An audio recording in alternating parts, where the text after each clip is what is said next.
الصراط المستقيم صراط الذين أنعمت عليهم غير المغضوب عليهم ولا الضالين آمين.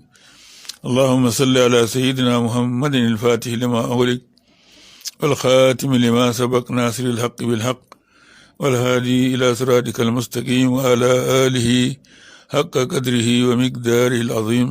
سبحان ربك رب العزة عما يصفون وسلام على المرسلين والحمد لله رب العالمين. السلام عليكم جماعة.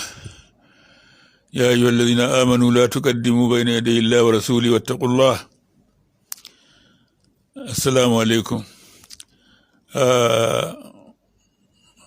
labari ya zo mana sahihi an ga watan Shawwal. Gobe za a tashi da idi babu azumi tun da watan Ramadana ya ƙare yau.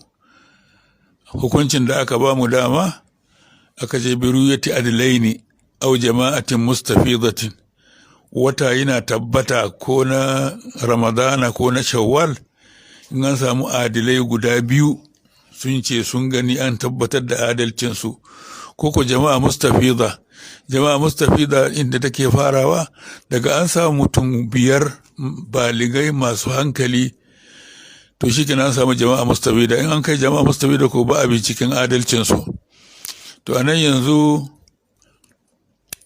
a nan cikin garin Bauchi mutum 8 sun gani, a liman katagun kusa da mu nan mutum 10 sun gani, ɗaya kan ma yaron gidanmu ne. Mun samu labari a Gaidam Yobe kenan, mutane da yawa sun ga wata. Mun samu labarin waɗansu sun kai labarin an ga wata a gidan Shehu Ibrahim wajen khalifarsa a nan Yobe din dai har yanzu. Jama'an Zaria sun aiko mana sun ce sun ga wata.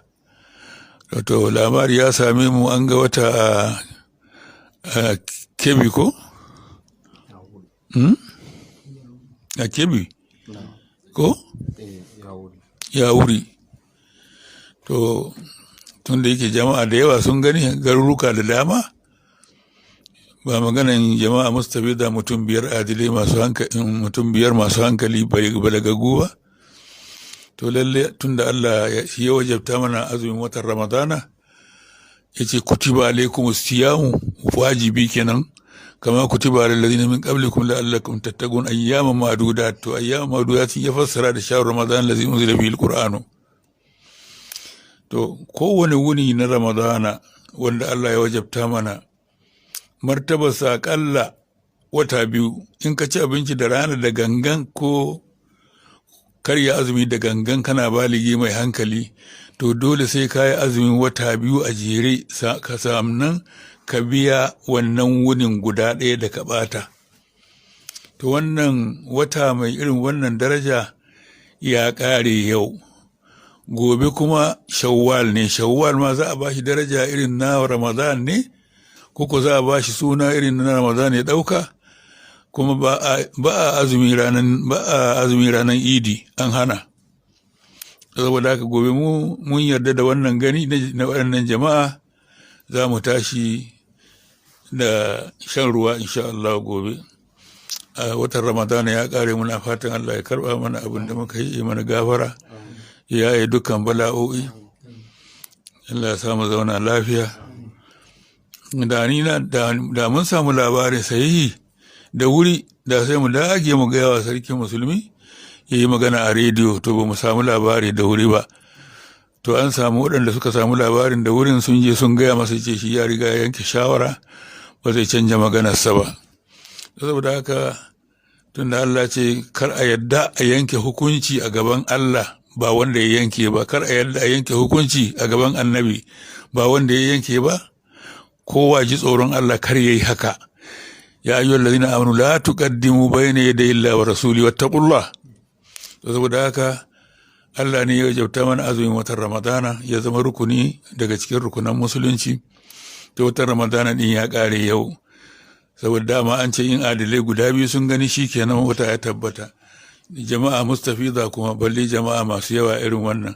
An ce a Zariyan wajen ƙauyuka wajen 3 ne suka kawo labarin sun ga wata. Cikin gari anguwa wajen 3 ne suka kawo labarin sun ga wata. to saboda haka tun da yake an riga an ga wata, Allah da ya faralta mana wannan watan ya ƙare, sai mu fatan Allah ya karɓa mana, Allah ya mana gafara, Allah ya yantar da mu, Allah ya yi mana bala'in corona, Allah ya sa mu zauna lafiya.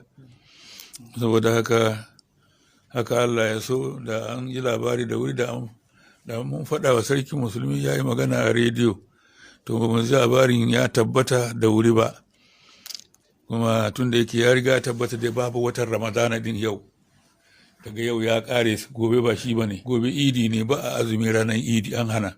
Saboda haka gobe insha Allah za mu tashi da shan ruwa, ba za mu tashi da azumi ba tun da gobe ba ramadana ba ne.